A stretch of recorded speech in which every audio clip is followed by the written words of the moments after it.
Her Farm, Nepal, an introduction. Let's talk about what our number one volunteer need is in Nepal. And it probably isn't what you think. The number one question we are asked by potential volunteers is, what will I be doing? And the most sought after answer seems to be building something.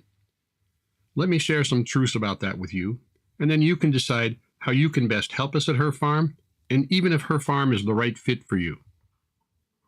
Our mission at Her Farm is growing women leaders. That's our primary mission, and that's what we're most focused on.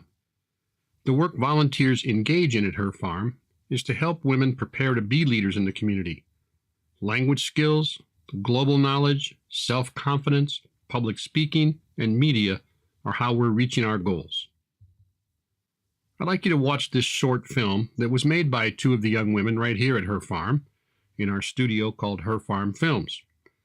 In this film, the lady's going to talk a lot about education, her own lack of education, and her dreams for her children's education. And I think it'll be revealing to you what some of the things she has to say is. So enjoy the movie. I'll be back.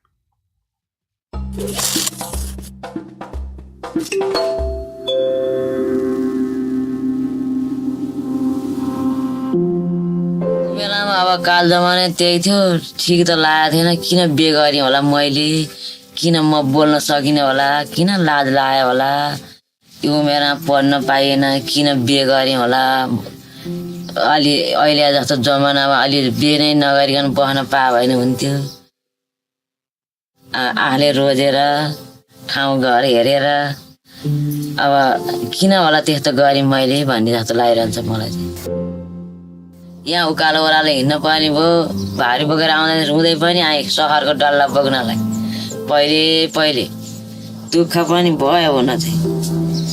अब के गरी म किन बिहे गरेँ होला, अब किन होला यस्तो सोच भए, लाज हुने उ बेला, खालि बोल्नै लाज हुने। बिहे गर्न बिहे अब उ बेला आमा बाबुले पनि पढ्न हुँदैन बिहे नै के अरे बिहे नै गर्नुपर्छ, छोरी माइत राख्न हुँदैन भने होला भन्दा भनेर अनि बिहे गरियो। अब त्यस्तै जमाना आयो कि आफैले बिहे गरे कि त्यो बेला थाहा भयो। दाइ भाइले नि दाइको करिब 17-18 वर्षमा दाइको बिहे गरे, भाइको 20-22 वर्षमा, कोहीको 25-26मा, अनि पछि गर्नेको पनि 27-28मा गरे। अब भाइहरूले पनि पढे होइन, पढाउन सके होइन। अब त्यस्तै हो, हामी यहाँतिर काम गरिरहेछौँ दुईजना घरतिर। अङ्कल चोटा खाटा सुतिरहनु भएको थियो। म मल बोक्न मेला जान लागेको थिएँ, अनि मेला जानलाई डोको त्यहाँ राखेर ऊ त्यो बाख्रालाई घाँस काट्न ऊ त्यहाँ बारीमा गएको। अनि घाँस काट्दै त्यो मात्रा घर जम्मै लडिसकिहाल्यो। अनि म आउन खोज्छु, यो घाँस बोकेर मरि काटे हिँड्न सक्दिनँ, रुँदै र कराउँदै। म त यसो गर्छु, चोटा अङ्कल मरिसक्यो भनेर छैन भनेर। अनि चोटा यहाँ आउँ बल्ल यहाँ आँगना आएँ अङ्कल चोटा। अनि कान्छो छोरो आमाहरू तल घर जानुभएको छ, देउरानीहरू कुद्दै। चोटा खाटा मुनि लुक्नु भएको छ, खाटा मुनि लुकेर आउनु न आउनु लडिसक्यो भनेर म हाततिर रुन थालेँ। अनि रोएर अनि त्यहाँबाट ढोका थियो, ढोकाबाट निस्केबाटै बङ्ग ढोकाबाट भुइँमा हाम फालेपछि अनि त्यहाँबाट त्यो पाखा त जम्मै नै बङ्गै लडीको। अनि लौ न ठुलो कालले बाँच्यो अरे भनेर म चाहिँ रोको रोइ गलै बसेको थिएँ मेरो चाहिँ। अब घर भएन, बस्न पाएन, उताउति हिँड्न पर्यो, छाप्रो बनाउनु पर्यो। बस्न नपाएर 3-4 दिन पल्तिर गाउँतिर गएर बस्यौँ। अनि यहाँ एउटा छाप्रो हाल्यौँ अनि बस्यौँ। दुःख पाइयो घर लडेर। अनि अहिले पनि त्यत्तिकै छाप्रैमा छौँ। भनेको घर बनाउन अलि सकिएन, पुगेन, अर्काले दिए पैसाले पुग्दैन, त्यतिले पुगेन, कसरी बनाउने होला भन्ने मलाई चाहिँ त्यस्तै लाग्छ। पानी अब यहीँको दैलेमा पानी छ, पानी ल्याउनु पर्यो। कसरी पानी ल्याउनु, एउटा घर बनाउनु पाए भयो। पर्थ्यो त्यो भन्नेमा छौँ हामी चाहिँ। अब पानी भयो यहाँ घर बनाउने सहिलो यो बिहान एकैछिन आएको पानीले भएन, यो दिन रातै आइरहन्छ यो सुविस्ताको पानी चाहिँ। अब घट्ट टाढा भएर घट्ट मेल टाढा भएर जानु पर्यो। अहिले दैलैमा आयो, अहिले मेलमा जाने नजिक भयो। अब ढिकीमा धान कुट्नु पर्थ्यो पहिले, जहाँ तहाँ मकै पिन्न पर्थ्यो, अहिले त्यो सुख भयो, त्यो गर्न परेन अहिले। अहिले अब मसला धरी पिन्ने जमाना नै आयो, केही नै गर्नु परेन। अब भारी बोकिन्थ्यो, माली बेसी गइन्थ्यो, उताबाट आइन्थ्यो, फेरि मेला जाइन्थ्यो, यताबाट भारी ल्यायो, उताबाट मलको बोरा बोकी चामल बोकेर आउनु पर्थ्यो। अहिले निकै सुविस्ता भयो नि त। अब यहाँ बस्ने, यहाँ बसुन्जेल बस्ने, थल परे घरीमा उही लाने कि लए। अब सकुन्जेल चाहिँ हामी कहीँ पनि नजाने। अहिले त हामी काम गर्न सक्दैछौँ नि। अब बेथा लाएर केही नलाएर बेहोस भएर लयो त उनीहरू लैहाल्छ, थाहा हुँदैन। हामी मर्न चाहिँ यहीँ मरि मर्ने हो, कहीँ नजाने भन्नेमा कुरा सोच्छ।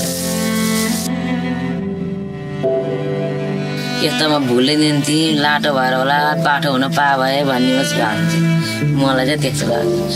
कहीँ हिँड्न पाइँदैन, यही घरमा घाँस काट्ने, भगाएर सोध्ने सधैँभरि यत्तिकै। कहीँ हामी बाहिर फेरि म हिँड्दिनँ नि, हिँड्न पाउँदैन। अलिक बाटो हिँड्थ्यो होला, मान्छेसित बोल्न नि लाज हुँदैन थियो होला, बुझिन्थ्यो होला कुरा।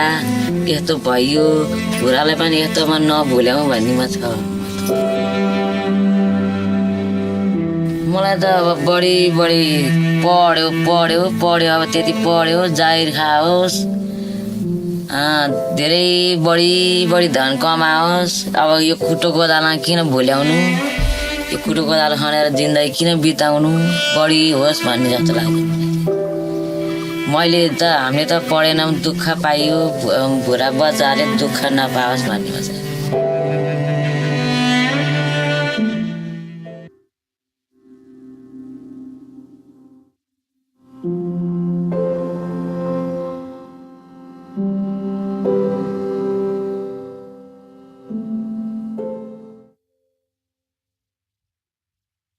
Well, I hope you enjoyed that short film made right here at Her Farm Films in the Village. You know, in part one of the orientation, you're going to hear a lot more from the women that live and work at Her Farm about some of the particular problems that women face. But there's a problem that all face here in Nepal, whether they're men or women. I think it impacts women a little bit more than it does men. It's called the Iron Gate, or the School Leaving Certificate. At the end of the 10th grade, all students have to pass a comprehensive exam in order to prove their proficiency in many different subjects. One of them is English. The good jobs only go to those who pass the school leaving exam and get their school leaving certificate. If you don't pass, there's no college, you can't get into vocational training schools, and there are no good jobs. English is the business language of Nepal. Nearly 600,000 people work in the hospitality industry in Nepal, and English is required for that. The banking industry in Nepal requires English language ability. So does working for an NGO. All the good jobs require English. Unemployment is very high in Nepal. The jobs that exist go to the best educated, and without English skills, you simply cannot pass your college exams. So how can you help? Well, perhaps it's an industry-wide issue to promote contributions of labor and overlook the value of being present. Labor's okay, it's actually just not that valuable. You are the contribution to Her Farm. While there's always work to do at Her Farm in the fields and repairing things and around the property and improving our facilities, the truth is we can hire local people to do this work for very little money. And the locals are used to the building tools and methods used here, so they can do this work very efficiently and very effectively. Your language ability and world knowledge. This is why we need you in Nepal. What we cannot get locally is English-speaking volunteers willing to engage in conversations with the women and children of Her Farm. They have all learned English this way. There are nearly no teachers in the village schools who can speak more than very simple English. Yet for the school leaving certificate exam, students must pass an English exam. Talking, sharing, and caring. It's really true. The most valuable gift you can give is your time engaging in conversation and sharing stories from your life. And you can do that while painting or farming, helping in the kitchen, helping children with homework. But be clear, your interest in them, your efforts to have a conversation in English is the greatest gift you can give. Bring photos from home. Show and talk about your life, your job, your family. Most people in Nepal will never be able to travel outside the country to see life in other places. If you will share your world, the women and children of her farm will share their world with you, and both will grow from that exchange. Is her farm for you? Only you can answer that question. We can promise a life-changing experience for you if you're willing to talk and to share and to care. Thank you.